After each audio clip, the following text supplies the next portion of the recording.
धीरूभाई अंबानी की कहानी। धीरूभाई अंबानी को घर की आर्थिक स्थिति ठीक न होने के कारण बीच में ही पढ़ाई छोड़नी पड़ी थी।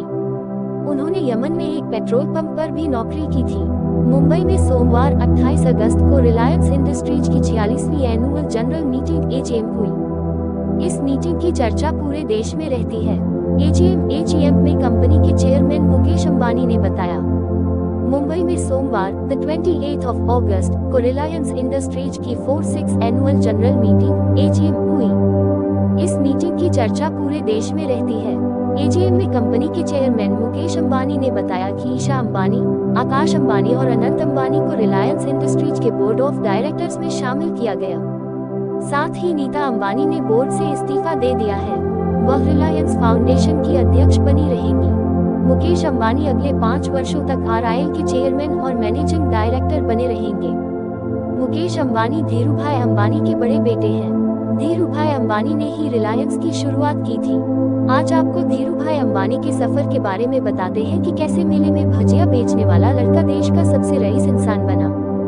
28 दिसंबर 1932 को गुजरात के चोरवाड़ में जन्मे धीरूभाई अंबानी का पूरा नाम धीरजलाल हीरालाल अंबानी था। धीरूभाई के पिता एक शिक्षक थे। 4 संतानों में धीरूभाई तीसरे नंबर पर थे। परिवार बड़ा था लेकिन आय उतनी नहीं थी, इसलिए आर्थिक तंगी हमेशा सताती थी। धीरूभाई पढ़ाई भी पूरी नहीं कर पाए थे। मैट्रिक की परीक्षा के बाद ही उनका व्यावसायिक जीवन शुरू हो गया। शुरू में उन्होंने फेरी लगाकर सामान बेचने का भी काम किया। परिवार की आर्थिक मदद के लिए कभी तेल तो कभी मेलों में वो भजिया भी बेचा करते थे। पिता के कहने पर पैसे कमाने के लिए उन्हें अपने बड़े भाई रमन निकुलाल के पास 1950 में अदन यमन जाना पड़ा।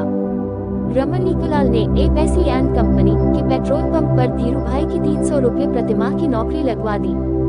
धीरूभाई ने बहुत जल्दी काम सीख लिया। बाद में इसी कंपनी के फिलिंग स्टेशन में उन्हें मैनेजर बना दिया गया। धीरूभाई ने मुंबई में किराए के मकान से बिजनेस शुरू किया। उन्होंने थोड़ी सी पूंजी के साथ 1958 में रिलायंस कमर्शियल कॉर्पोरेशन की स्थापना की। उनकी कंपनी अदरक, हल्दी, इलायची, कपड़ों के अलावा कई चीजों का एक्सपोर्ट करती थी। धीरूभाई की कारोबारी बुद्धि काम आई और उनका व्यापार चल पड़ा। 1958 से 1965 के बीच रिलायंस ने बड़ी तेजी से विकास किया। वो मुंबई के यार्ड बाजार व देश के हैंडलूम और पावरलूम केंद्रों में पहचान बना चुके थे। जब 60 के दशक की शुरुआत में उन्होंने विस्कोस आधारित धागा चमकी बनाया तो शोहरत के शिखर पर जा पहुंचे, लेकिन वो यही रुकने वाले नहीं थे।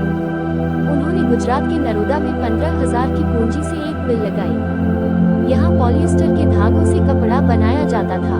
धीरूभाई ने कपड़ों के इस ब्रांड का नाम विमल रखा, जो कि उनके बड़े भाई रमन निकुलाल के बेटे विमल अंबानी के नाम पर रखा गया था।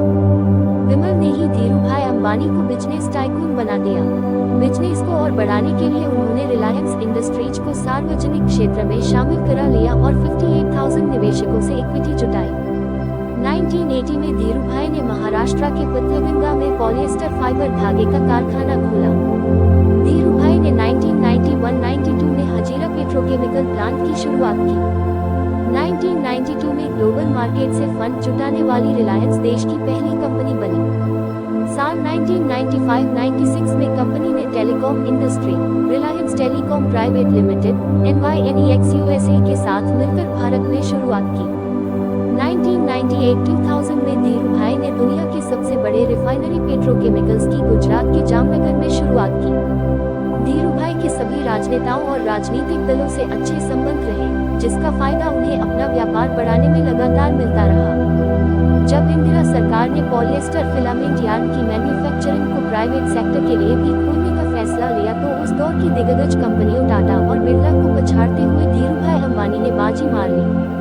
रिलायंस को मैन्युफैक्चरिंग प्लांट लगाने का लाइसेंस मिल गया। कहा जाता है कि प्रणब मुखर्जी और धीरूभाई अंबानी के संबंध भी बहुत अच्छे थे। जब वीपी सिंह वित्त मंत्री बने तो धीरूभाई से उनके संबंध अच्छे नहीं थे। धीरूभाई सफलता की सीढ़ियां लगातार चढ़ते गए, लेकिन ऐसा नहीं था कि उनके रास्ते में रुकावटें नहीं आई। धीरूभाई के सबसे बड़े प्रतिद्वंदी थे बॉम्बे डाइन के मुस्लिम वाडिया की हत्या की साजिश को लेकर धीरूभाई के कुछ कर्मचारियों के खिलाफ आरोप भी लगाए गए। इंडियन एक्सप्रेस समूह के संस्थापक रामनाथ गोयनका उस वक्त धीरूभाई और नुस्ली दोनों के करीबी थे, लेकिन जब किसी एक को चुनने की बारी आई तो उन्होंने नुस्ली वाडिया को चुना। रामनाथ गोयनका ने एक तरह से अंबानी के खिलाफ मोर्चा ही खोल दिया था। 24 जून 2002 को दिल का दौरा पड़ने से धीरूभाई को मुंबई के ब्रीच कैंडी अस्पताल में भर्ती कराया गया था। यह उनका दूसरा दिल का दौरा था। 6 जुलाई 2002 को 69 साल की उम्र में धीरूभाई अंबानी का निधन हो गया।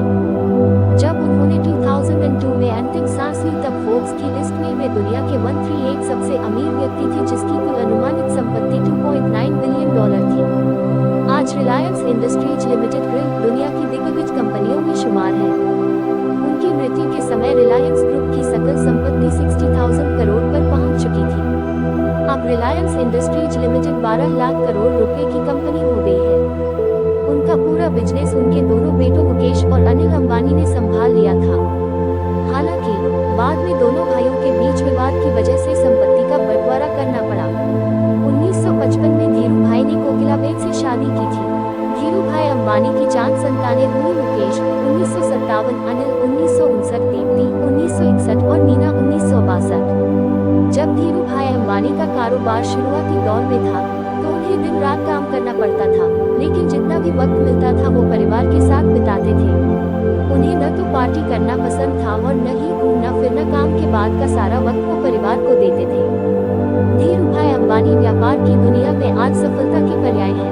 कोई व्यापार करने की शुरुआत करता है तो आदर्श हमेशा धीरूभाई अंबानी को ही मानता है। कैसे एक भजिया बेचने वाला लड़का इतना महान बिजनेसमैन बन गया, ये कहानी सबको प्रेरित करती है।